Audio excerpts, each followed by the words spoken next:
We are going to have the session, the presentation available online after the event. I know the VMUG team is also making videos, having them recorded, and they'll be up on YouTube, so you'll be able to see not only the slides, but also a recording of the presentation as well. All right, so what we're going to talk about this morning is network virtualization.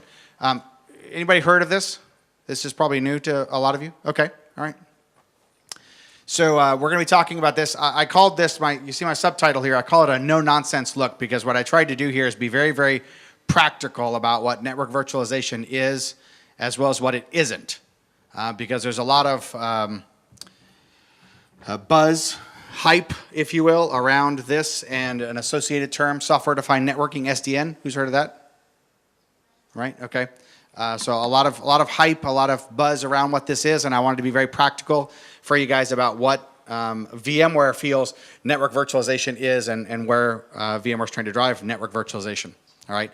Again, information. Thank you for the wonderful introduction. My name is Scott Lowe, and there's some information about me. And I think they mentioned this during the introduction, but in case you thought you recognized my name but weren't sure quite where you saw it, it was probably on the front of one of those. And did you guys mention that you're giving away a couple? You did? Yes? No? No, you didn't? Okay. So can I tell them?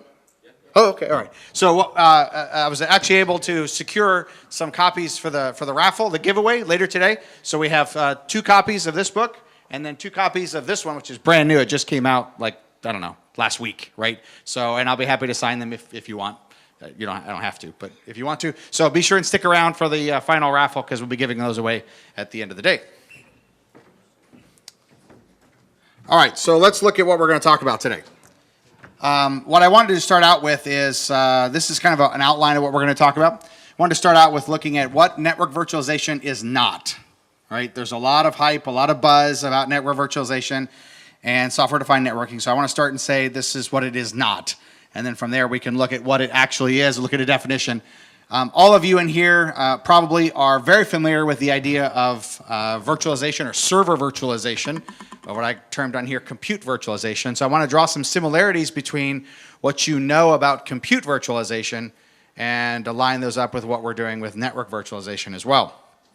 And then talk about some benefits, and then if time allows, I'll have some Q&A, but of course you're welcome to ask questions during the presentation as well, although you'll have to speak up since we don't have microphones for everyone in here. But just raise your hand if you have a question. All right.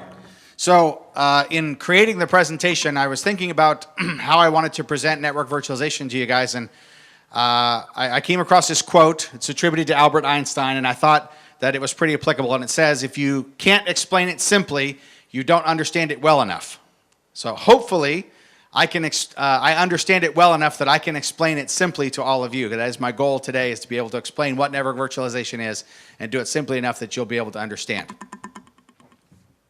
So what is network virtualization? What is network virtualization is not these things, all right? And I think it's important to kind of set the stage when we look at this and talk about what network virtualization is and what it is not, all right? One of the things that it is not a specific technology, right? So we talk about network virtualization. Network virtualization encompasses a number of different technologies, okay? Not just one specific technology in particular. It's not a protocol, okay? So when we start talking about things like network virtualization and software-defined networking, the first thing that comes to people's minds usually, especially, who in here is a networking professional? I mean, like, that's the primary thing you do. Anybody? Okay.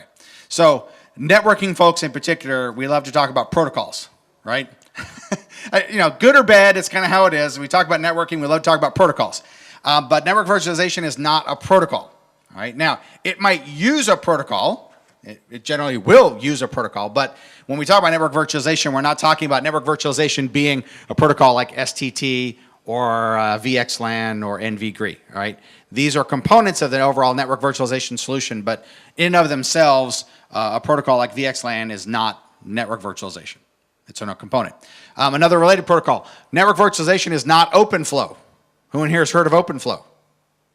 Okay, so OpenFlow, for those of you that aren't familiar, it was a protocol specification developed to allow you to modify how a network switch forwards traffic, right? And the idea being that if you could write some code using the OpenFlow protocol, then you could then control or modify how a network switch would forward packets through the network. And you could do so in a very granular fashion if you so desired.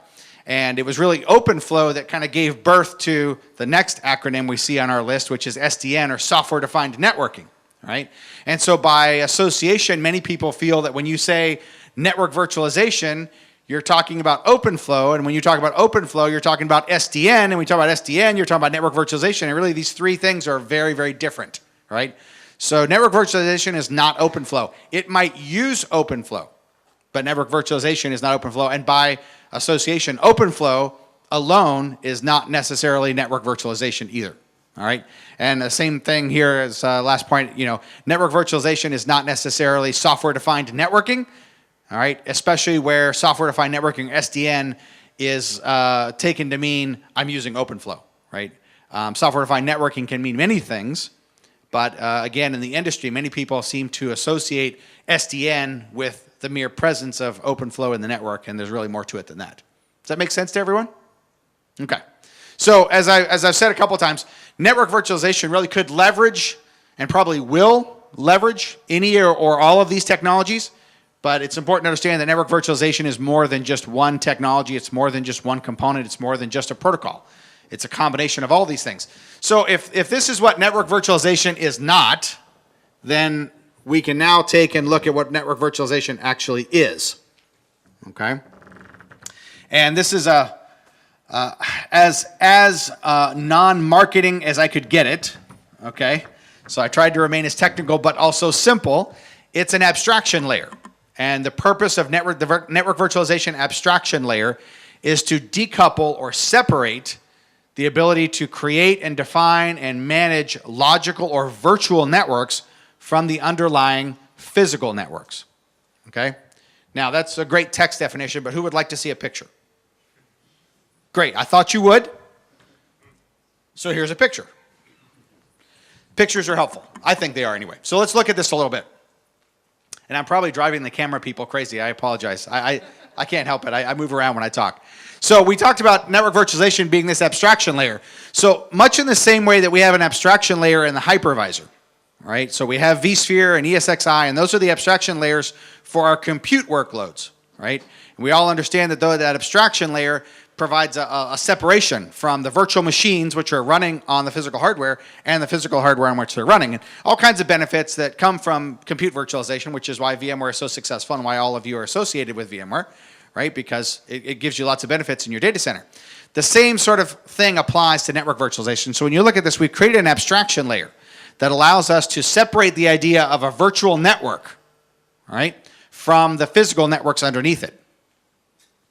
So we can have a physical network infrastructure here comprised of switches that are forwarding IP traffic, and all they have to do is just forward the traffic. And all of the configuration, all of the policy, all of the management of the logical networks that comprise the applications that you're running, the workloads that you're running, maybe you're supporting multiple business units or multiple tenants, whatever the case may be, all of that is pulled away up into the network virtualization layer. All right, so much like compute virtualization, and this is where we're actually going next, is it provides a number of benefits. So let's make some comparisons, okay? I used to say when I was explaining to people about compute virtualization, about server virtualization, that it kind of gave us three key benefits. And I know that I have more than 3 bullets here, so that's okay, I understand. We got hardware independence, right? I can take a virtual machine created on a IBM server and I can migrate that to an HP server or migrate it to a Dell server or migrate it to a Cisco server, and it doesn't really matter what that underlying hardware is.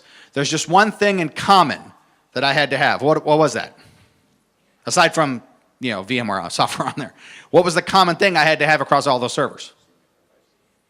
Same hypervisor, yes, of course, right. But we also had to have an x86 processor underneath it, right? Okay. And so that was kind of the common denominator. We had to have this x86 compatible processor underneath all this, and then of course the VMware software on top of it.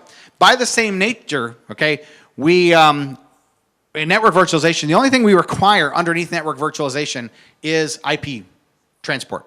So we're just moving IP traffic, okay? We don't require any special hardware support. We don't need any specific kind of hardware. It works on any physical hardware as long as it will forward IP traffic, which pretty much everything out there today forwards IP and Ethernet traffic, right? That's kind of the standard. Just like x86 became the standard in the data center for compute, IP and Ethernet are the standard for networking in the data center, by and large. Anybody here have a data center that's not running IP and Ethernet? Okay. I thought for a second I saw a hand raised. So, nobody raised their hands here, okay, in case you didn't see that. That means it's pretty much, it's a standard. Everybody's got IP and Ethernet running in their data center. And that's all that's required for a network virtualization solution is IP and Ethernet. That's it. No special hardware, no specific switches, no underlying support, anything of that nature, just IP and Ethernet, all right? And as I mentioned, what it does is it separates the logical networking from the physical networking, all right? So when I talk about this logical or virtual network and the physical network, I want to draw a comparison for you. Right now, your limit on virtual networking is creating a virtual switch, right? That's it. I can create a virtual switch. I can't create these topologies of switches. I can't create multiple subnets. I can't create routers and connections. I can put in some firewalling segments with vShield app or Edge if I wanted to do that if I'm using vCloud Director. But it's pretty limited, right? When we look at network virtualization, what we're going to be trying to accomplish is allowing you to build the kind of complex network topologies that any application could require. Maybe it's a multi-tier application with a database tier and an application tier and a web tier, and you need these to be separated on different networks with firewalling in between them, right? This would be hard to build using today's network technologies, but what we're shooting for here with network virtualization is the ability to create that sort of complex topology, right, over any underlying IP Ethernet transport.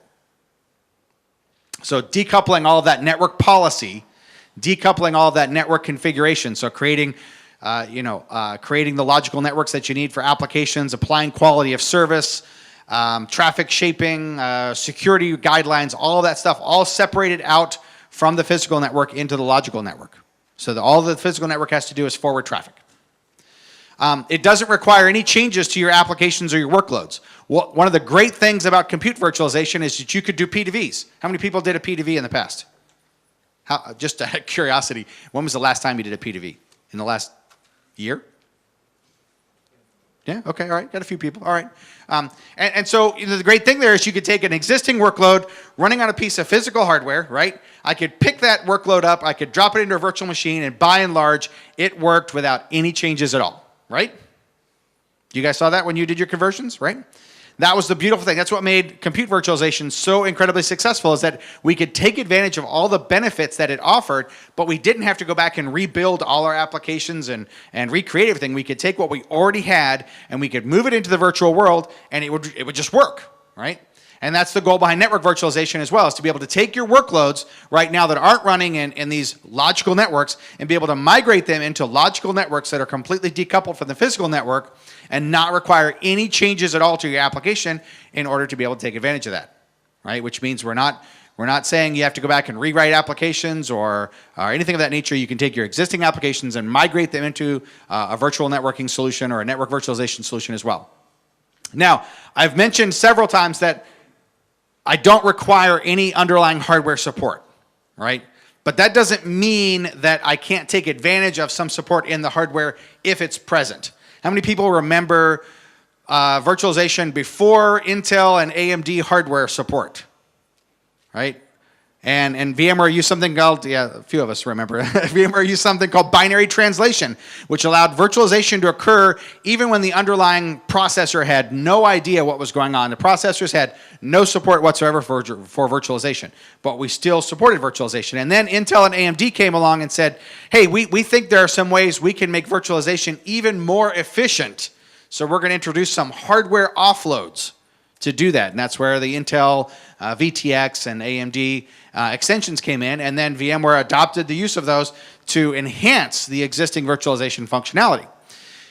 I expect we're going to see the same sort of thing on the network virtualization side, right?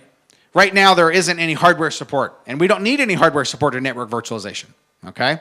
But over time, I expect that the hardware vendors are going to start building hardware offloads into their hardware, okay? And whether those hardware offloads are for things like protocols, right? Whether it means, okay, Intel's going to build the ability to offload VXLAN into the NIC, right? Then there's no harm in that. We'll be able to take advantage of it, but we don't require it. Does that make sense? How much kind of overhead, if you will, is there with network virtualization, and will this future hardware offload, should it arrive, and I don't know if it will or it won't, how much will it actually improve that? The overhead today is predominantly in the area of the protocol, where we wrap network traffic inside another protocol to provide the isolation we need, right?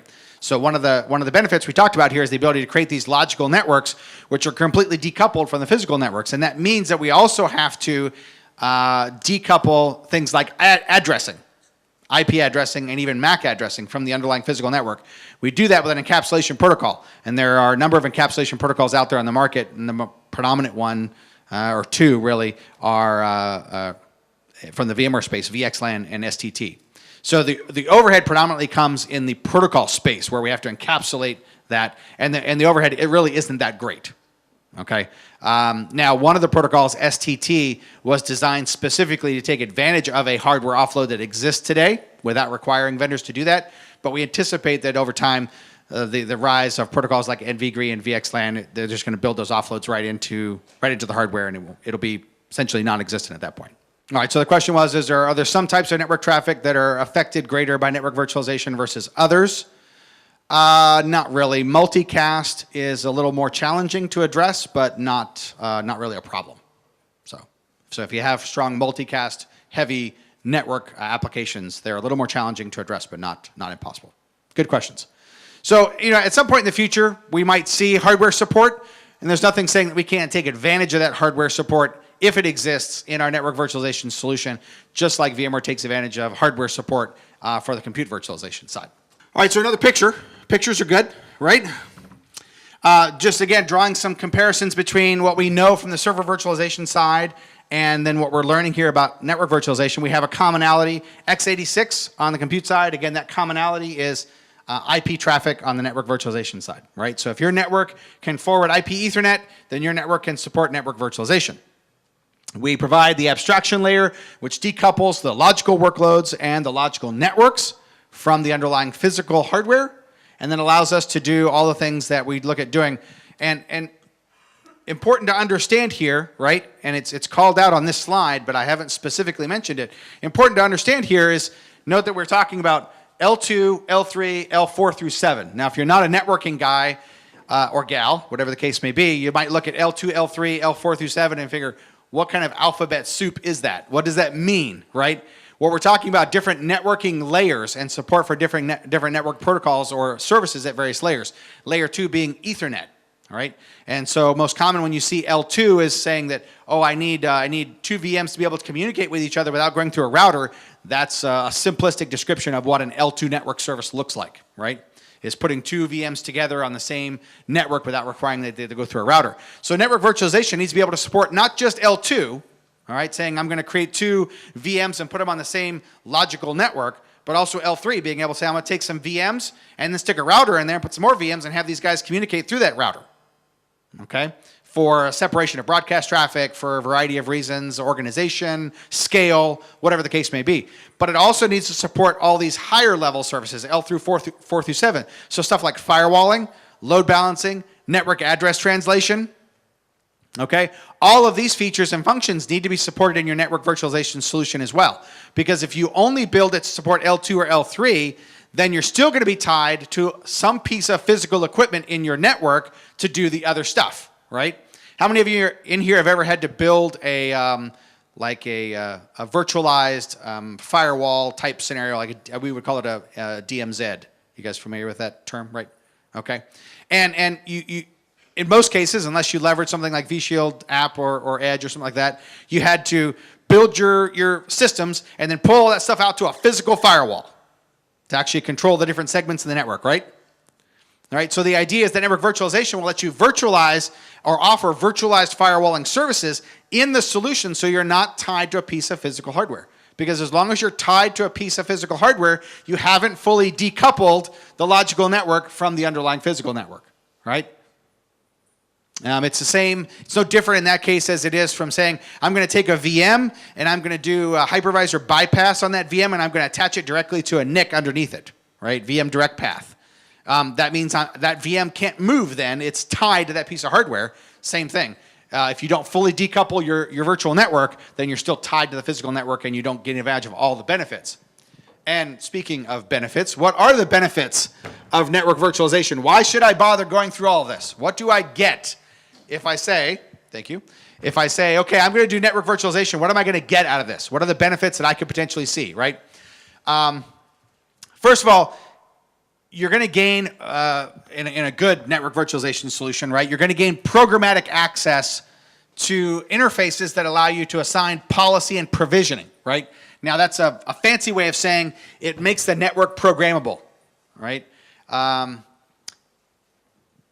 The key to scaling, the key to efficiency is automation, right? And the key to automation is programmability. If something can be programmed and driven via code, then you can automate it, right? And what network virtualization does is offer an API so that you can program the virtual network. And that allows you to then automate it and orchestrate it using a variety of tools, whether it be vCenter Orchestrator or vCloud Automation Center or open source tools like Puppet or Chef or a homegrown application that you wrote that leverages a REST-based API that belongs to the network virtualization solution. All of those. It allows you to bring a greater level of automation and orchestration through programmatic access to your network. The physical network is simplified. Now, I'm going to say something to the folks who raised their hand and said, I'm a networking person, right? Network virtualization is not going to replace networking professionals, okay? Just like server virtualization didn't replace the people who still need to worry about all the server workloads. Now, will it change the role of the network professional? Absolutely. No question about it, right? But it's not going to get rid of the networking professionals. What we do through network virtualization is we simplify the network. Now, who here thinks simpler is better? Okay, usually it is, right?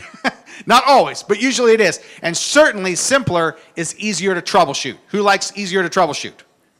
Absolutely, I thought you might, right? So we simplify the physical network because the only thing the physical network needs to worry about is forwarding IP packets. Things like access control lists, quality of service, network address translation, all those things, they are all pulled out of the physical network into the logical network. So the physical network only has to worry about forwarding IP traffic. That's it. And the network professionals can focus on making a resilient and performant IP fabric underneath it. And not to worry about, oh, I need to go create a new VLAN, or oh, I know to set some access control lists, or adjust quality of service, whatever the case may be.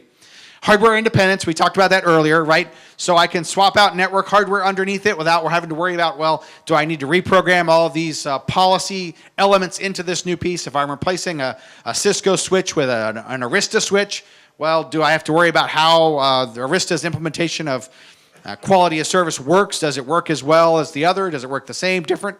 I don't have to worry about that because all of that complexity is pulled out into the logical network, right? The physical network only has to focus on IP forwarding. We also gain workload mobility. Now, workload mobility has been one area that a lot of people have focused on, and that's this idea of L2 adjacency, stretching L2 across two data centers, right? So that I can move a workload from here over there and not have to worry about the IP routing traffic because the IP address doesn't change. Maybe it's for DR, something of that nature, right? These types of solutions can be accomplished with network virtualization through workload mobility because we wrap and encapsulate and isolate that information away from the physical network, right? So one potential use case might be helping to improve workload mobility through network virtualization. All right, so I'm nearing the end of my time slot, but I do want to open up just for a few questions if I have a minute or two, right? Thank you.